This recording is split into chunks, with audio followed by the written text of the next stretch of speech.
The interstate cuts straight through the high desert. Long stretches of nothing, broken only by sagebrush and wind. Out here, there's a rhythm to it. Trucks passing, miles disappearing, silence in between. On November the 16th, 1993, that silence broke for just a moment. A geologist traveling northbound on Interstate 80 pulled off near the Shafter exit, a place most people wouldn't stop unless they had a reason. He stepped out into the cold desert air, walked just far enough off the roadway, and found her. A young woman lying on her back in the sagebrush, nude, decomposing, left there for days. Investigators would later place her death roughly 6 days earlier, somewhere around November the 10th. But even in that condition, even after days in the desert, the scene was clear. She had not died there. There were drag marks cut deep into the ground from the roadside to where her body had been left. Someone had brought her there, moved her, placed her. And the way that she was positioned, well, that's what stood out. Arms extended, legs slightly parted, balanced, deliberate, not collapsed, not discarded, arranged. She'd been shot twice in the chest and beaten in the face. No clothing, no identification, no immediate way to tell anyone who she was or where she came from. Just a body left off the side of a highway in a position that did not make sense for a hurried killer. And if this had been the only case like it, it would have stayed that way. An isolated homicide, a tragic unknown, but it wasn't. Because more than 20 years earlier, in this same stretch of Nevada, another woman had been found in almost this exact same position. And that's where this stops being a case and it starts to become a pattern. Welcome back, listeners, to Dark Dialogue, Rocky Mountain Reckoning, the series where we return to the crimes rooted deep in the dirt, rock, and the snow of the American West. The cases that never really left the communities where they happened. The ones that linger in sheriff's files, in old newspaper archives, and in the quiet memories of people who remember exactly where they were when the news first spread across town. Here we investigate the stories buried beneath prairie dust and mountain snowfall. Cases carried on the wind across open rangeland, whispered along cattle fences, and passed down through generations of people who still want answers. These are the crimes that unfolded along forgotten county roads, remote truck stops, and highways that stretch so far into the distance they almost disappear into the horizon. Places where someone can vanish, and for a long time, no one even knows their name. In the last episodes, we've built a working understanding of this region. We've looked at victims, we've looked at geography, and we spent time on a name that continues to surface in this corridor. This asshat, Dale Wayne Eaton. But this case forces a separation because the behavior that we're looking at here doesn't align with what we've already established. So now John's made sure Angela's awake. This isn't about adding another case to the list. It's about figuring out whether these cases actually belong together at all. Right. Because what we're trying to determine in this episode is simple. Do the Shafter killing and the earlier Starr Valley case represent the same offender? Or have we been grouping together fundamentally different crimes just because they happened along the same stretch of highway? And once you start breaking that down, the answer doesn't just affect this case. It changes how we look at the entire Great Basin cluster. It's mid-November, 1993, Northern Nevada, Interstate 80. A vehicle pulls off near the Shafter exit, just far enough from the roadway to get clear of the traffic. The highway noise fades as you move away from it. Not completely, but enough that the desert starts to take over. Wind, open ground, nothing else. A few steps off the shoulder into the sagebrush, and then you see it. A body, lying on its back. It's still exposed. Out of place in a way that's immediate, even before you process what you're looking at. Closer now. A young woman, nude, left in the open. There's no movement, no attempt to hide her, no attempt to bury anything. And then something else registers. The position. Arms extended, legs slightly apart, balanced, deliberate. This is not how a body falls. This is how a body is placed. And once you see that, everything about the scene changes. So on November 16th, 1993, a motorist was traveling northbound on Interstate 80 and he pulled off near the Shafter exit in Elko County, Nevada. He stepped away from the roadway into the sagebrush just off of the ramp, and he discovered the body of a young woman.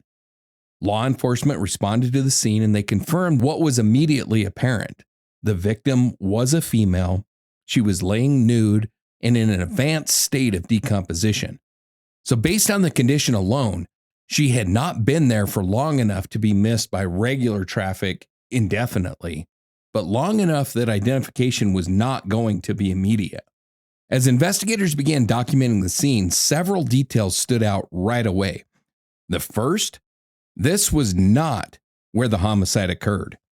There were obvious drag marks leading from the roadside to the final position of the body, indicating that she had been moved from a vehicle and placed where she was found. And the second, there was no clothing. No identification, no personal property that was recovered at the scene, nothing to immediately tell investigators who she was or where she'd come from. And then there was the third detail, the position of the body. On her back, arms extended, legs slightly parted. That position did not match the natural endpoint of the drag marks, meaning after she was moved, she was repositioned. So whoever brought her there didn't just leave her. No, they took the time to place her. And that distinction is where this case starts to separate from a standard roadside homicide, because at this point in the investigation, before a name, before a timeline, before a suspect, investigators already knew three things. She was killed somewhere else. She was transported to this location, and she was deliberately positioned after death. Everything else, who she was, where she came from, and who did this, would have to be built from there. So from there, the scene becomes the investigation. Once deputies and investigators arrive at the Shafter exit, their first priority is control. The area is secured, access is limited, and the scene is documented exactly as it was found. So that means photographs from distance, mid-range, close detail, the body and position, the drag path, the surrounding terrain. Everything is mapped and recorded before anything is moved. Because once that's disturbed, you can't go back. Right. And in a location like this, where there are no cameras, no witnesses, no immediate timeline, the scene itself is the primary source of information. So investigators document the drag marks from the roadside to the body. They note the direction, the distance, and where a vehicle likely stopped before the body was moved. They also identify tire impressions near that point of entry, indicating a mid-sized to large vehicle had pulled off the roadway, a pickup or maybe a van, something capable of transporting a body and accessing that terrain. But nothing specific enough to identify a vehicle. Right. It tells you type, but it doesn't tell you exact identity. The immediate area is searched, looking for anything that could have been left behind: clothing, jewelry, purse, a weapon, shell casing, ligatures, anything that connects the victim to a person or to a location, but nothing is recovered. No clothing, no ID, no personal effects. She was left completely nude with nothing at the scene. Nothing that could establish who she was or how she got there. So at that point, the body is transported for autopsy. The medical examination establishes the first hard anchors in this case. It established the time of death at approximately 5 to 6 days prior to discovery. So that places the homicide around November 10th or 11th of 1993. The cause of death is ruled a homicide. 2 gunshot wounds to the chest from a small caliber firearm, combined with significant blunt force trauma to the face. So both shooting and beating? Right. 2 different forms of violence in the same event. Toxicology reports indicate the presence of alcohol and marijuana. No public data on the levels, but enough to confirm they were in her system prior to death. The autopsy also provides details that become critical to identification efforts. She had full dentition. All 32 teeth were present, with dental work in progress, including an active root canal on the lower right molar. Medical findings show that she had been receiving treatment for endometriosis and had given birth at least once in her life. And externally, there are identifiable features: a burn scar or a discolored area on the right calf, additional smaller scars on the lower right leg, a mole near the ear. She had pierced ears, but no earrings were present, and her fingernails were professionally manicured and painted pink. So this isn't someone completely disconnected or transient. Not based on what we can see here. There are clear indicators of ongoing medical and dental care and personal maintenance. So from a forensic standpoint, investigators collect what they can.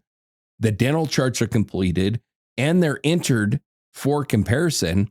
Biological samples are preserved for DNA, though in 1993, that technology is pretty limited, and a partial print from the right thumb is recovered, but it's not enough to generate a match in any available databases. So at that point, they don't know who she is, and they don't know who did it. Exactly. And that shapes everything that comes next, because the investigation now has 2 immediate tracks: identify the victim and reconstruct how she got to this location. Early efforts focus on both. Investigators began cross-checking missing persons reports, Nevada, Utah, Wyoming, and across the entire Southwest. They release descriptions. They seek public assistance. They try to generate recognition. At the same time, they look outward from the scene. One potential lead comes from a reported interaction near Oasis, Nevada, roughly 12 miles away from Shafter, around the estimated time of death. A man driving what's described as a mid-1970s station wagon or a camper-style vehicle is seen near sunrise. Investigators attempt to identify him, but he's never conclusively located. So that could be a witness or something more. Right.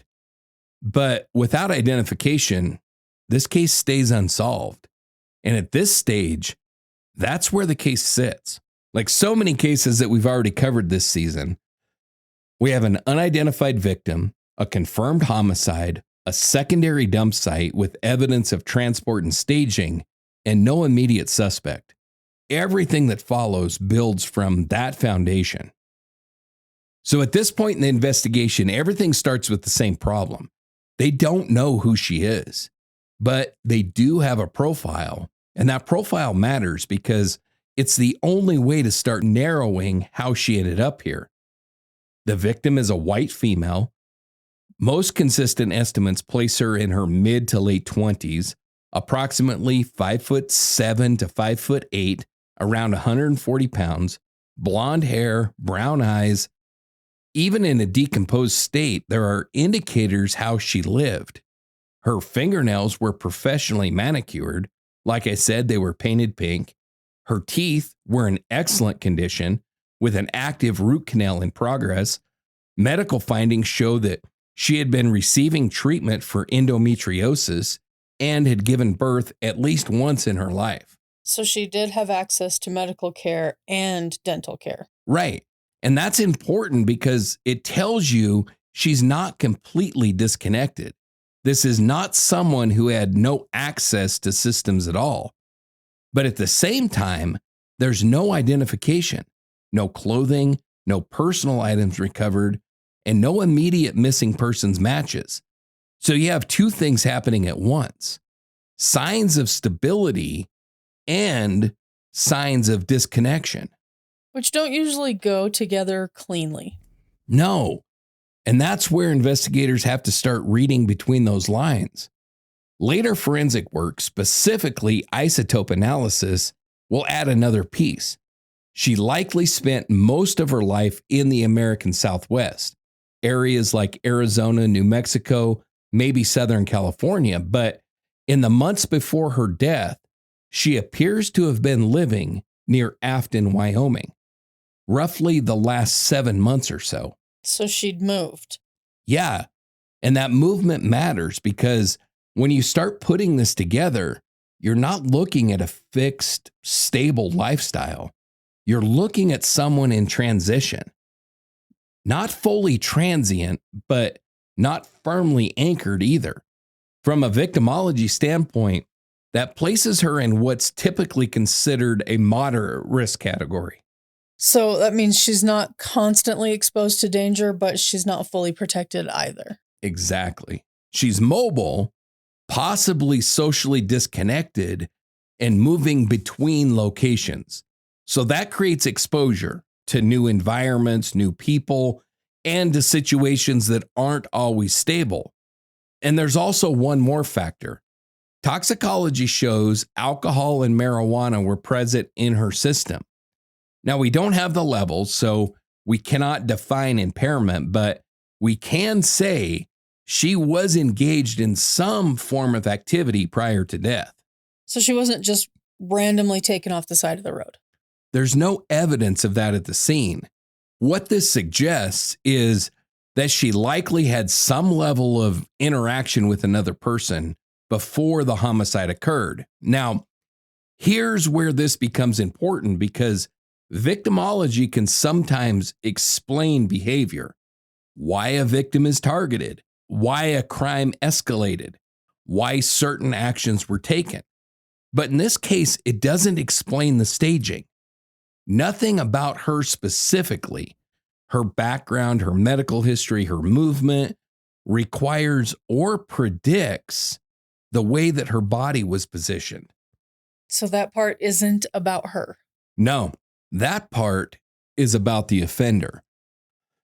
And it's also a critical distinction because what we're looking at here is not a victim who triggered any kind of specific response. It's a victim who was accessible, which means the meaning of the crime doesn't come from who she was.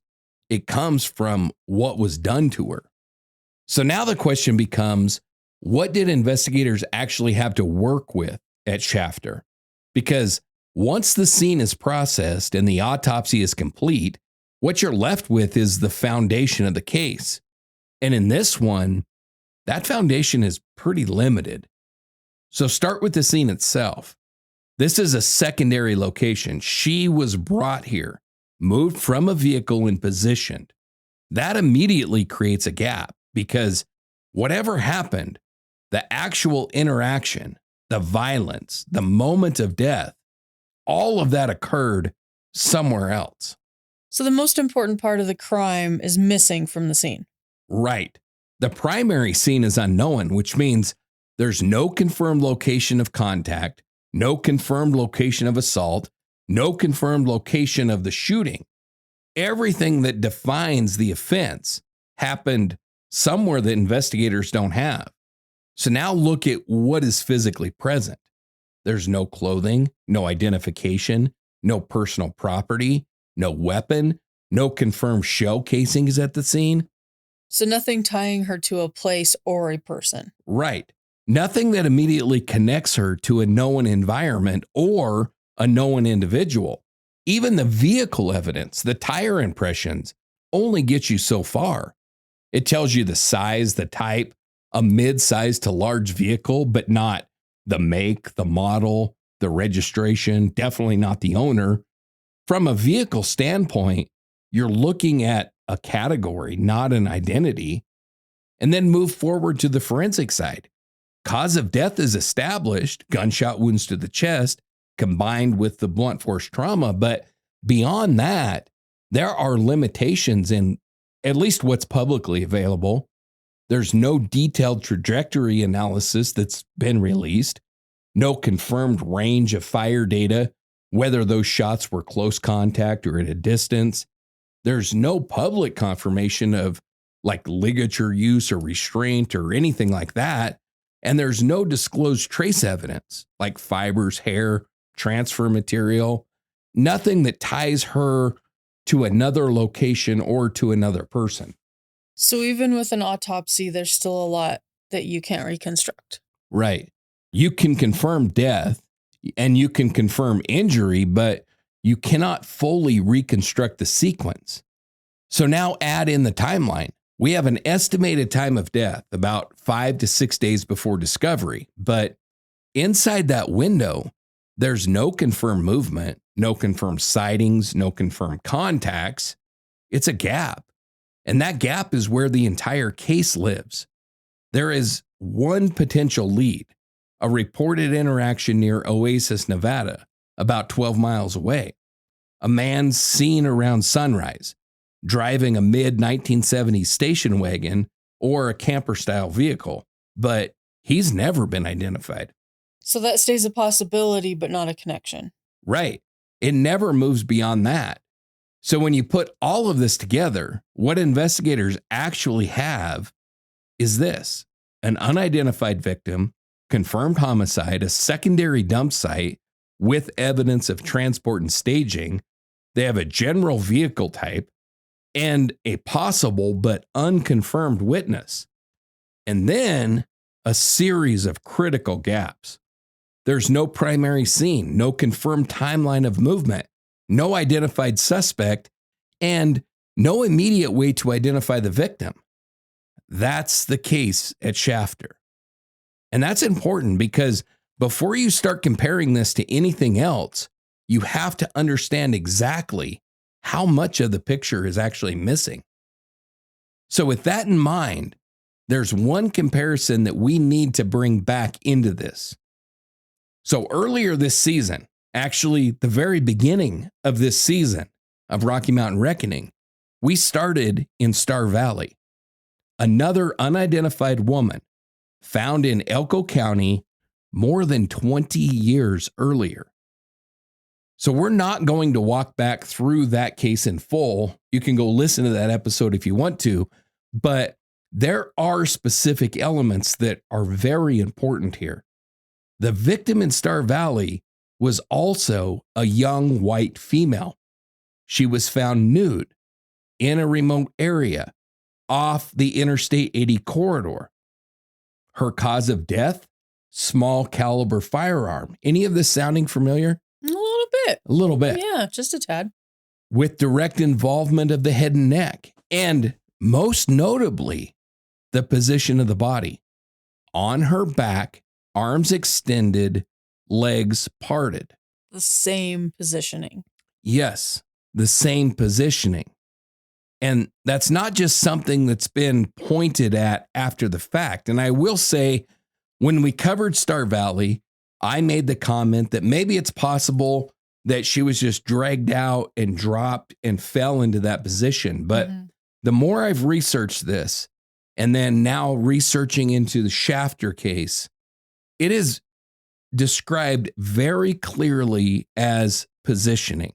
So I think that I was wrong. I think that my earlier hypothesis is incorrect. I think that we're dealing with somebody that staged these victims, which becomes very important. That changes the first one a little bit. A lot. So in 2009, the lead investigator on the Starr Valley case met with other law enforcement agencies across Nevada to specifically discuss a possible connection between Starr Valley and Shafter.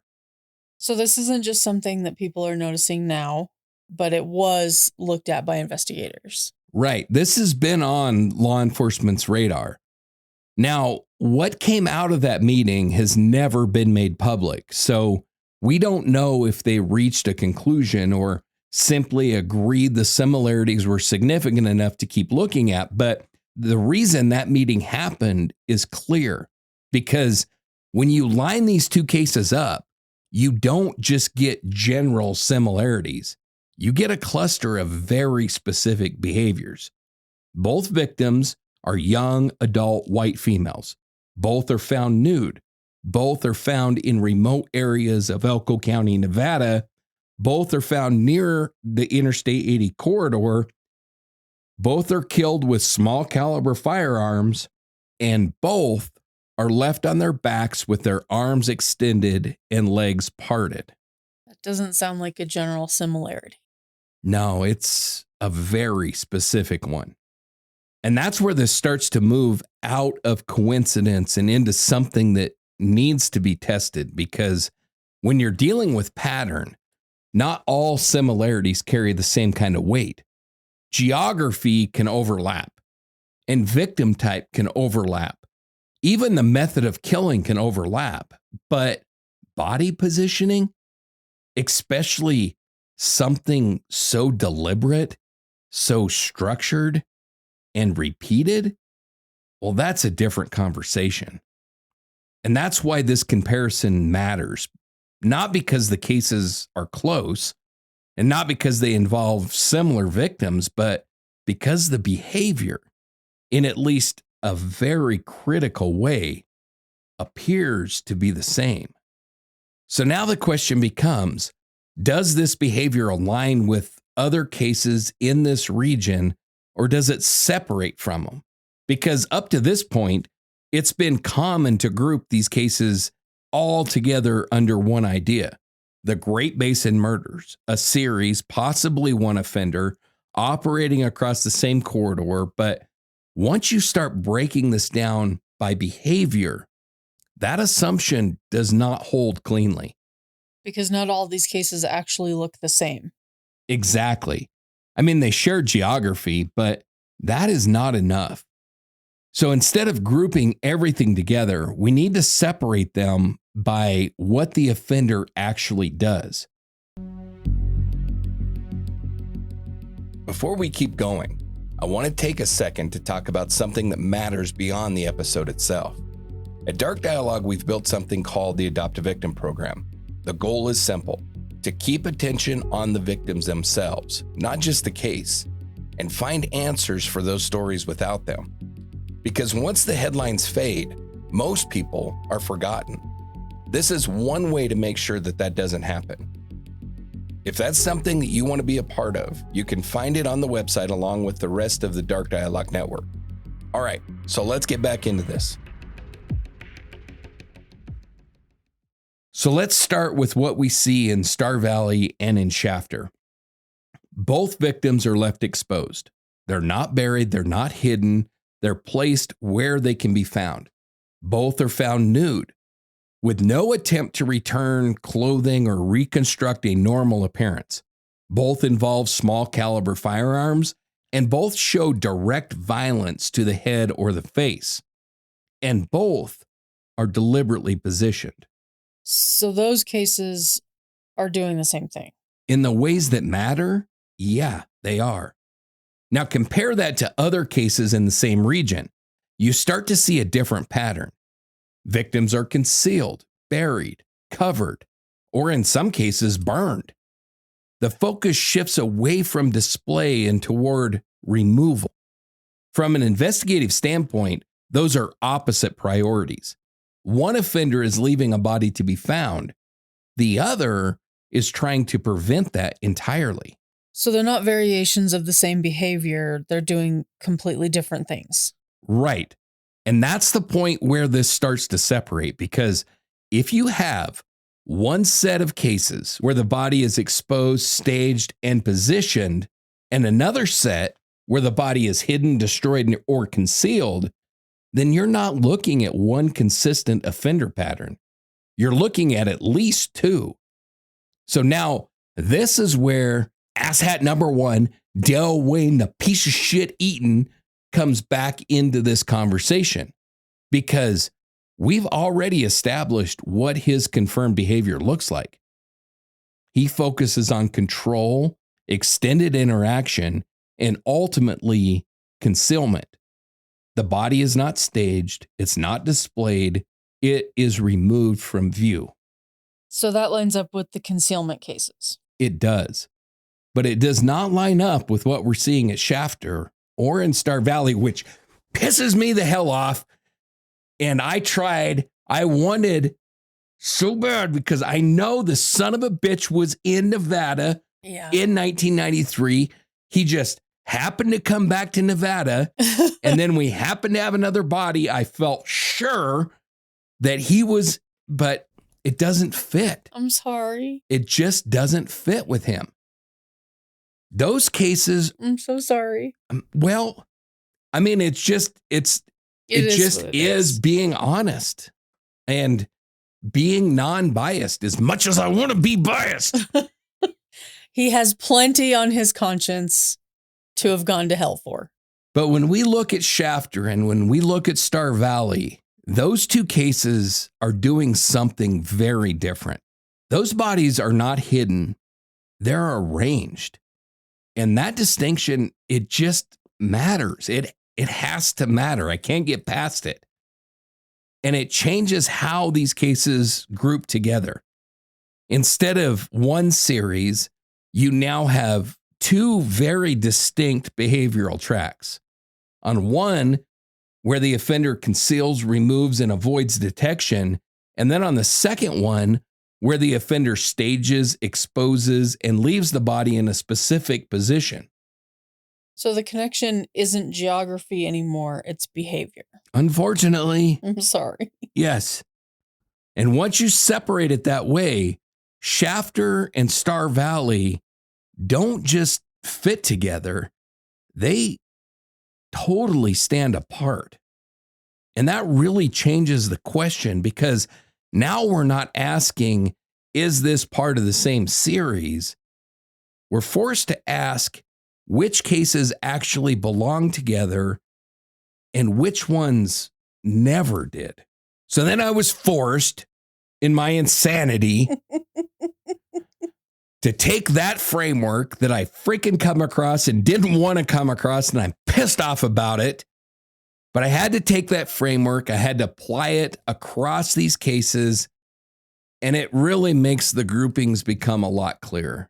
Instead of one series, which I've said all along that we're not looking at one series in this Great Basin situation. So that was no surprise, but we're obviously looking at least two very distinct patterns.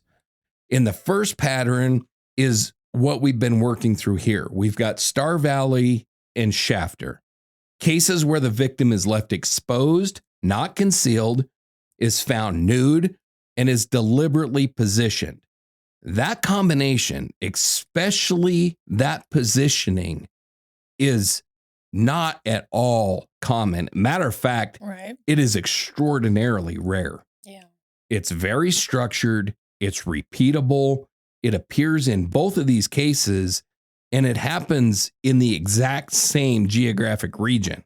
So that's real grouping. Yeah, and it's grouping that holds up. And then there's a third case, and that sometimes comes into this same conversation. That's Devil's Gate. We covered that case, but that one doesn't sit as cleanly because the condition of the remains, there's just not enough information to confirm staging. If you remember, Devil's Gate was burned and scattered. Yeah. We didn't recover everything. And there's just not enough to rule it out. So I cannot say that it fits, and I cannot say it doesn't fit. So from an investigative standpoint, the case really, that one, Devil's Gate, stays in the middle. possibly connected, but totally unconfirmed. So it's not part of the core pattern, but it's not excluded either. And I can tell that irritates you so Very, much. very much. Yeah. But you're I'm sorry. exactly right. It's totally unresolved in terms of behavior. We don't know enough. Now, on the other side, you have a different set of cases. You have a set of cases where the victim is concealed, buried, covered, or in some cases burned, where the goal is definitely not exposure, but removal. And those cases follow a completely different pattern. And that is where someone like Dale Wayne Eaton, this piece of shit, fits most consistently. Control, isolation, and ultimately concealment. Not staging, not positioning, and not leaving a body to be found. So he may still be responsible for some of those cases, just not these. And that's the important distinction. Okay. I was very scared to say that, by the way. Yeah. Eaton remains a viable offender in this region. We know he was there, but the behavior that we're seeing in Starr Valley and in Shafter just does not match his known pattern. And once you separate those out, this idea of a single Great Basin offender really starts to break down, because what we actually have is this. We have a corridor where multiple offenders are operating. Some of those offenders conceal and some of them don't. And at least one of those offenders takes the time to position the body in a very specific way after death. That is not a geographic pattern. It is a behavioral one. And that changes how you investigate it. Completely. Because now, instead of trying to force all these cases into one theory, now we can start building the right ones. And for Shafter Jane Doe, that means she does not sit in a broad, undefined cluster. She belongs in a much narrower pattern, one that includes Starr Valley, possibly others that just haven't been clearly identified yet. And so that leaves us with at least two things: a stronger understanding of how her case fits and a much clearer picture of where to look next. Because if this is a distinct pattern, then the question isn't just who killed her. It's how many times has that same behavior reappeared without being recognized for what it is. So at this point, once you separate these cases by behavior instead of geography, a much clearer structure starts to emerge. Not one series, not one offender, but multiple systems operating in the same region. And when you lay those systems out, this is what you get. The first is the one that we've been building towards: a very small group of cases where the behavior is very specific, repeatable, and highly unusual. Starr Valley and Shafter. The victims are found nude. They're deliberately posed in the cruciform pattern, and they're left exposed. There's postmortem control that goes way beyond just disposal. So this is its own category. It is. From an investigative standpoint, this is a signature-driven pattern. It's not common, and it's not easily explained, and it's not something that shows up across multiple unrelated offenders, which means this cluster very likely represents a single offender or a very small number of offenders. And importantly, this pattern does not align with Eaton or with Asshat Russell Royal Long or with Asshat Hall. So whoever did this is someone else, and I'm so sorry. Yeah, it really pisses me off because, you start this shit with a hypothesis and you work to prove your hypothesis and you freaking prove yourself wrong, and it pisses me off. I couldn't tell. But I'm so sorry. That is definitely the most supported position. That is That is the only position that I can stand behind and say, I feel comfortable and confident in saying that we don't know who this asshat is. Is he in prison? Maybe. Is he dead? Possibly. I hope so. I think he killed his, I can't say he killed his first victim. I think that one of his victims showed up in 1972. So we're definitely not talking about a spring chicken, but we're not talking about somebody that I know of. Oh, and then outside. That drives you nuts. Oh, it pisses me off. Yeah. I can feel it. Oh. But outside of that cluster, you have a different system entirely.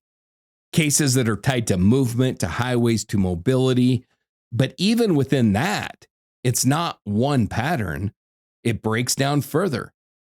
You have cases like Naomi Kidder, who we covered, linked to a known suspect with specific evidence and behavior that centers on control and strangulation.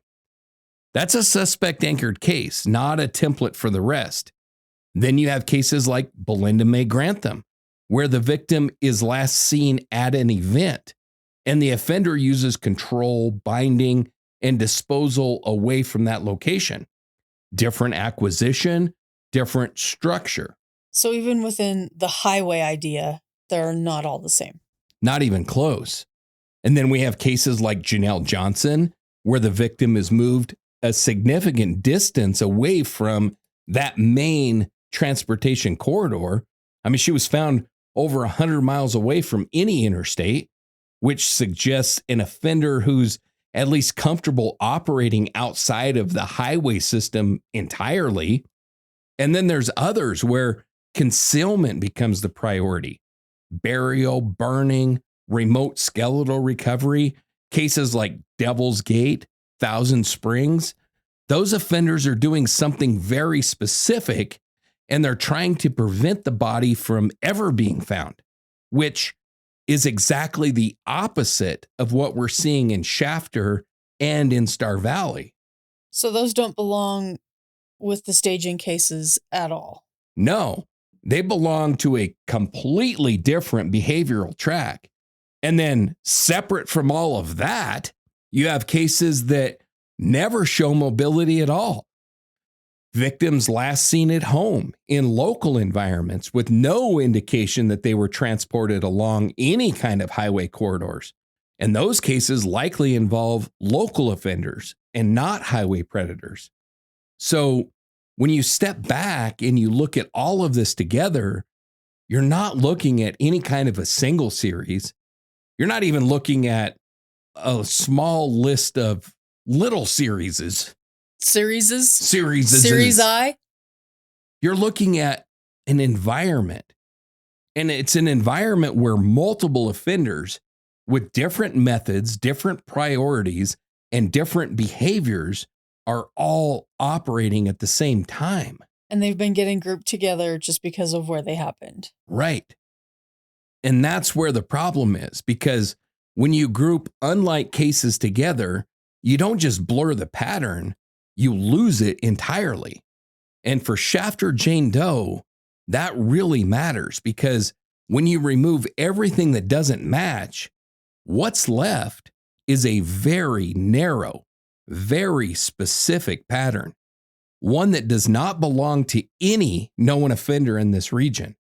And that changes the direction completely, because now we're not just looking for a name, we're looking for a pattern that has not fully been identified yet.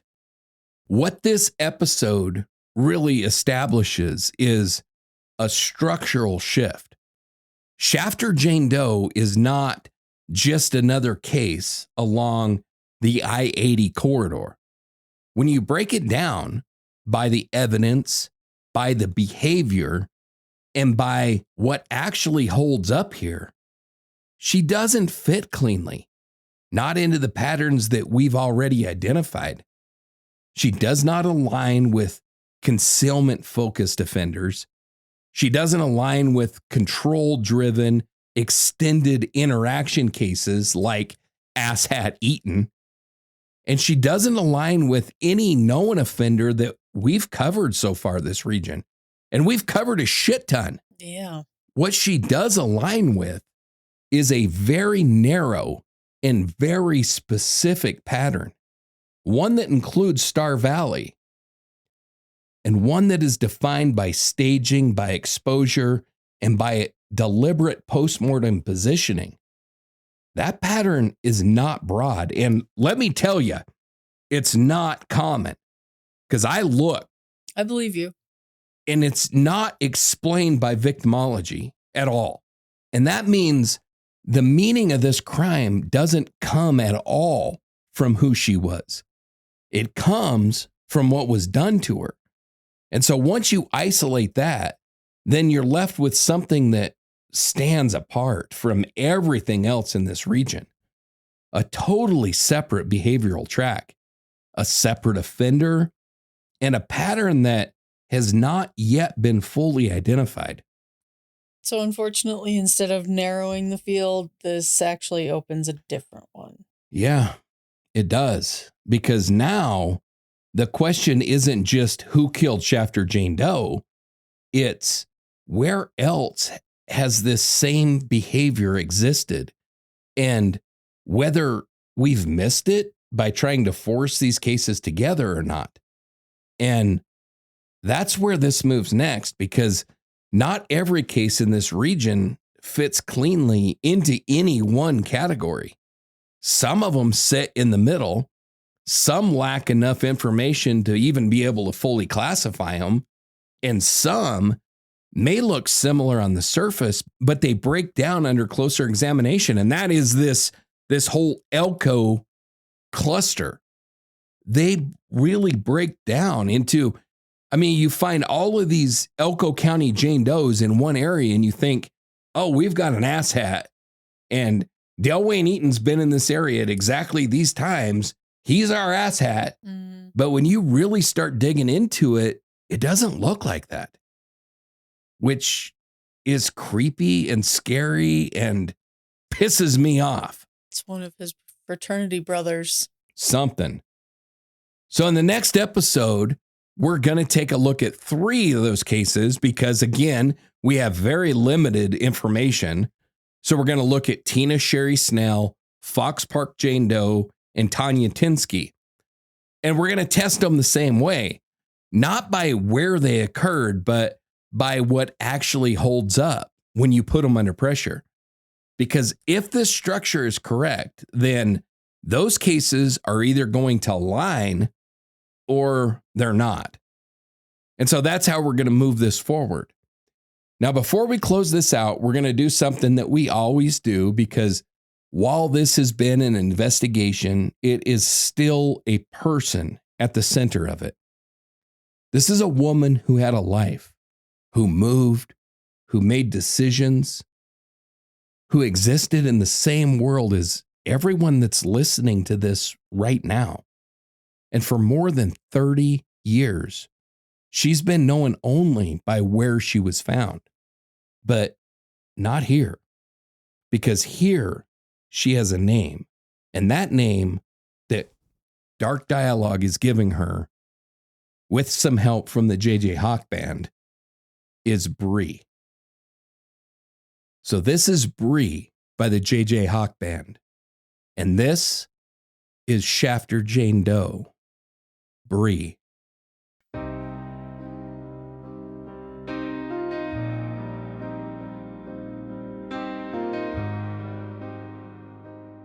Bree was a young woman, building a life in motion. She moved across the Southwest, and in the months before her death, she spent time in Wyoming, finding her way through a life that was still taking shape. She took care of herself. She kept appointments. She sat in dental chairs, finishing work that wasn't done yet. She managed her health through pain that doesn't always show on the surface. She lived a real life with responsibilities, routines, and people who knew her. She was also a mother, which means somewhere there is a child who grew up without answers, a child who never got an explanation for why their mother didn't come back. And that absence, that silence, doesn't fade with time. Bree was not invisible. She was not unimportant. And she was not meant to be reduced to a location on the side of a highway. What was done to her, the violence, the placement, the way she was left, that was a decision made by someone who believed that she would never be known. But she is, not just as a case, not just as evidence, but as a person whose life had direction, whose story was still unfolding, and whose name should have been spoken long before now. There are still gaps in this case, still unanswered questions, still a person responsible who has never been held accountable.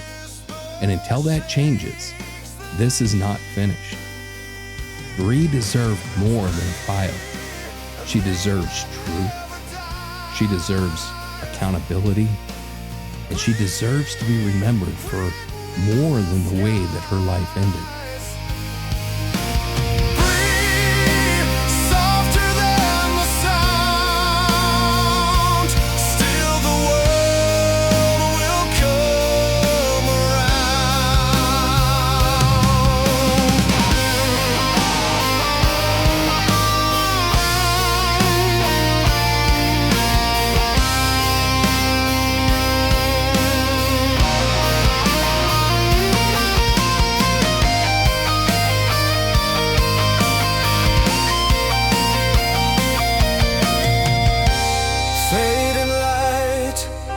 Carries on